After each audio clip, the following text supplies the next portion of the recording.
15 ans d'expertise en confidentialité et sécurité, le VPN le plus recommandé sur Trustpilot, 38 millions d'utilisateurs à travers le monde. Et oui, cette vidéo est sponsorisée par CyberGhost VPN. VPN pour réseau virtuel privé, le moyen le plus safe de vous protéger contre les dangers d'internet, de masquer tes informations, te géolocaliser dans d'autres pays et profiter de contenus nouveaux, avec du Netflix par exemple qui propose beaucoup plus de contenu qu'en France ou en Belgique. Moi j'utilise CyberGhost VPN tout le temps et depuis un an déjà, surtout pour les films et les séries. Et dites-vous qu'on peut déjà regarder Thor 4 Love and Thunder sur Disney+, alors qu'il ne sera disponible en France que dans plusieurs mois. C'est fou. Dites-vous que, et peu importe la plateforme, en comparaison avec d'autres pays, ce qu'on a, c'est seulement 50% de ce qui est disponible dans le monde entier. CyberGhost VPN, c'est disponible pour toutes les plateformes de Windows, Android, iOS, Smart TV et plus, ou vous pourrez l'utiliser sur 7 appareils différents avec un seul compte. Et aujourd'hui, c'est encore une fois un deal de folie que je vous apporte, puisque le lien en description vous permettra de profiter d'une offre spéciale, 83% de réduction,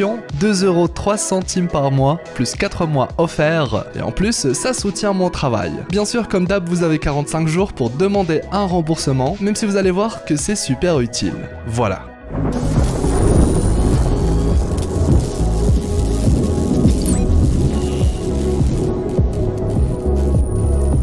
Bon, un petit avant-goût de ce qui nous attend avec les Gardiens de la Galaxie Volume 3 est disponible depuis très peu. Le fameux spécial Marvel de fin d'année, avec à l'honneur les Gardiens de la Galaxie. Et c'est déjà l'occasion pour le MCU d'ouvrir le bal des révélations autour des Gardiens, avec entre autres le secret de Mantis. L'occasion pour nous d'explorer nous aussi tout plein de mystères liés aux Gardiens, sur Quill en particulier, le mystère Ego le Céleste, ou encore les pouvoirs cachés de Star-Lord. Une nouvelle exploration sous l'étendard des Gardiens de la Galaxie. Sortez vos costumes de super-héros, installez-vous confortablement et explosez le pouce bleu avec le gant de l'infini. Je suis HeroesF et aujourd'hui, on fait un petit tour à travers la galaxie pour parler des Gardiens de la Galaxie. Bon visionnage.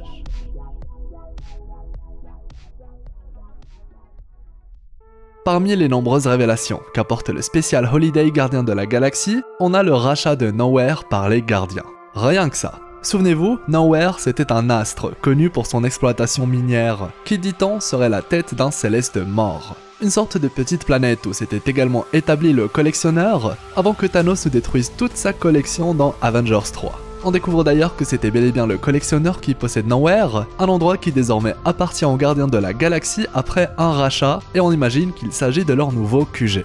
On a également l'arrivée d'un nouveau personnage plutôt important, Cosmo, un chien doté de super pouvoirs. Il faisait d'ailleurs lui-même partie du musée du collectionneur, et on imagine qu'il a retrouvé sa liberté, là encore après le passage de Thanos. Et Cosmo, eh bien, il a souvent participé à certaines épopées aux côtés des Gardiens de la Galaxie. Il est même certain qu'il fera partie du 3e film des Gardiens, ses pouvoirs de télépathe et tout ce que cela implique, étant un sacré atout non négligeable au vu de tout ce qui attend les Gardiens. Petit rappel, pour ce 3e film des Gardiens, le grand vilain du film sera nul autre que le maître de l'évolution. Un vilain qui se plaît à modifier et à expérimenter sur plusieurs espèces. On a d'ailleurs déjà théorisé sur le fait qu'il soit le créateur de Rocket. C'est un peu l'équivalent de son père. Et si on y ajoute des personnages comme Cosmo, un chien télépathe modifié, ou encore Adam Warlock, un être artificiel créé pour atteindre la perfection, lui aussi un personnage très attendu, je vous renvoie sur la vidéo qui explore ses origines, clairement on découvre que tout est lié. Le maître de l'évolution est même le dénominateur commun de tous les personnages évoqués. Petite parenthèse, on était nombreux à penser que le collectionneur était mort après l'attaque de Thanos, et bien là on sait qu'il n'en est rien, puisque c'est lui qui vend Knowhere aux Gardiens. Et ça, c'est beau. Bien évidemment, une autre révélation, la plus importante du spécial, c'est l'origine de Mantis. Elle est la fille de Ego, et donc la sœur de Quill, la demi-sœur bien sûr. Pour les explorateurs confirmés, c'est une information qu'on avait déjà trouvée via nos folles théories. Et aujourd'hui, le MCU nous confirme enfin cette folle histoire. A vrai dire, le 2e film des Gardiens était assez clair là-dessus. L'information était très suggérée, certains plans sont même là pour nous mettre la puce à l'oreille, comme lorsque Ego explique son plan secret à Quill, et qu'il est possible de voir derrière lui des représentations de plusieurs espèces avec lesquelles Ego s'était accouplé, dans l'espoir de donner vie à un enfant. Et bien sûr, qui possède les mêmes pouvoirs qu'Ego. Et parmi celles-ci, si on est attentif, il est possible de voir la mère de Mantis. Même que la présence de Mantis elle-même n'est pas hasardeuse. Elle est le seul enfant que Ego a souhaité garder en vie, puisqu'elle possède le pouvoir d'apaiser son esprit. Le seul moyen pour Ego de pouvoir dormir. Et puis entre nous, Igo n'est pas du tout du genre à se lier d'amitié avec d'autres personnes, car comme il l'explique très bien à Quill, il est immortel, vit depuis des millions d'années, alors à quoi bon s'attacher à une personne qui va s'éteindre après quelques dizaines d'années seulement? Mais du coup, tout ceci nous oblige à poser une question très importante. Est-ce que Quill a véritablement perdu ses pouvoirs?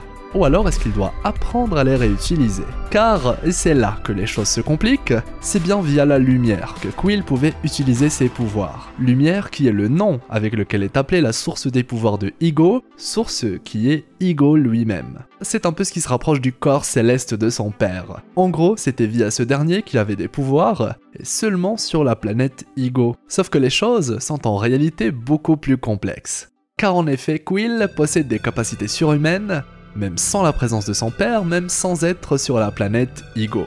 Le corps de Quill est à moitié humain, moitié céleste. Et on a déjà pu voir Quill faire ce qu'aucun humain ne peut faire. Souvenez-vous, Quill a été capable de porter une pierre d'infinité sans mourir, la gemme du pouvoir qui plus est. C'est même grâce à ce fait extraordinaire que son père a réussi à le retrouver. Car si un humain est capable d'une telle prouesse, c'est qu'il n'est pas humain, pas complètement. Forcément pour Igo, il s'agissait alors de son fils disparu, d'où l'arrivée du père de Quill dans le deuxième opus des Gardiens. Et maintenant qu'on a démontré que Quill possède des capacités surhumaines liées à sa génétique mi-céleste, il est alors pourquoi pas possible qu'il puisse retrouver les pouvoirs offerts par son père s'il en devient lui-même la source, utiliser puiser dans sa propre lumière. En somme, utiliser sa génétique de demi-céleste pour altérer la matière, voire la créer, comme Igo.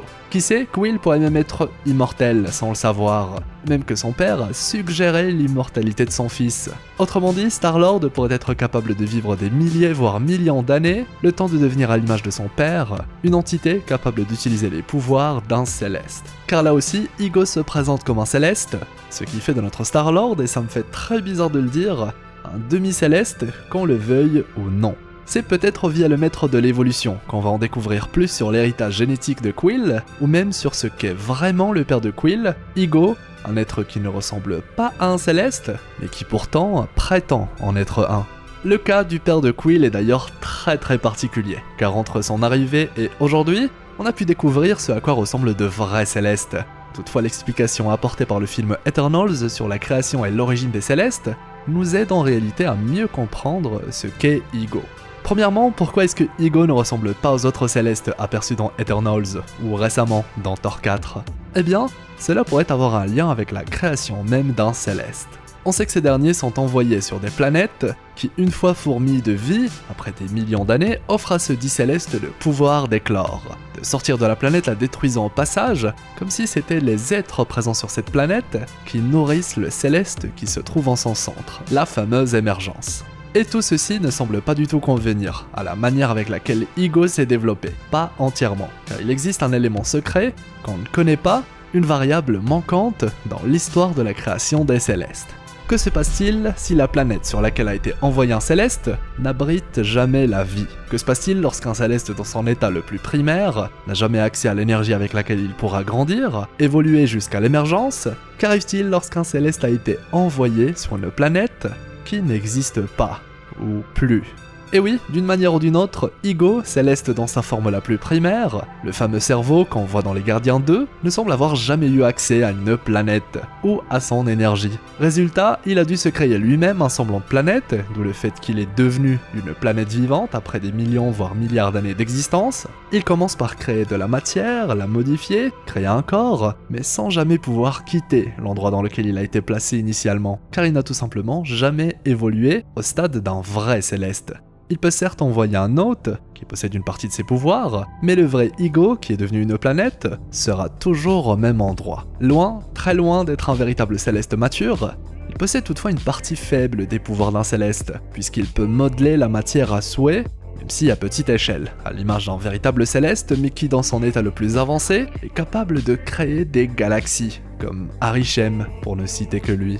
Et le voilà, du coup, le grand secret derrière l'existence d'Igo, la planète vivante, le père de Quill. Il est seulement une graine céleste qui n'a jamais eu le droit d'évoluer. D'ailleurs, Igo nous précise lui-même qu'il existait dans le vide de l'espace pendant des millions d'années, seul, preuve qu'il n'a jamais été envoyé dans une planète, ou alors l'endroit auquel il était destiné a été détruit bien avant son arrivée. la théorie la plus plausible à ce jour concernant l'origine d'Ego. Une théorie personnelle que j'aime beaucoup, que j'adore, et qui en réalité s'aligne parfaitement avec l'explication donnée par le MCU dans le film Eternals. Et du coup j'ai hâte d'avoir vos retours sur celle-ci, et toute la vidéo, clairement beaucoup de révélations autour des gardiens, j'avoue ça m'a même manqué de parler de ce groupe de super-héros. Et le troisième opus, comment vous dire que j'ai très hâte de le découvrir. D'ailleurs, ce spécial gardien de la galaxie, dites-vous qu'il possède un indicateur temporel très intéressant, Groot. Et à en juger par la taille de ce dernier, on peut déjà confirmer que le spécial gardien de la galaxie est le projet qui se place le plus loin dans la timeline du MCU pour l'instant. Il pourrait même se placer plusieurs années après Thor 4, un autre film de la phase 4 assez récent, pourtant on y retrouve un Groot encore enfant.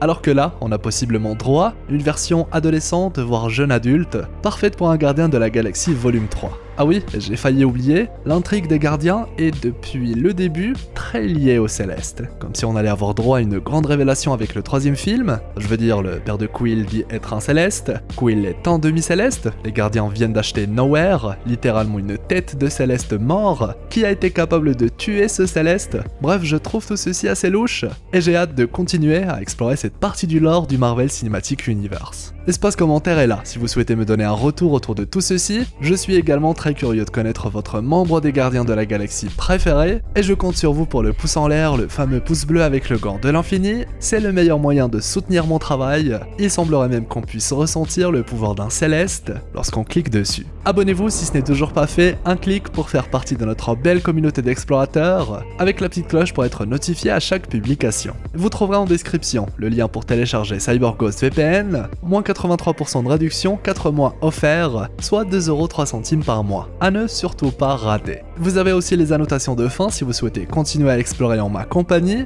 Quant à moi, eh bien, je vous souhaite une agréable journée ou soirée. C'était Hirosef, l'explorateur d'univers, pour vous servir.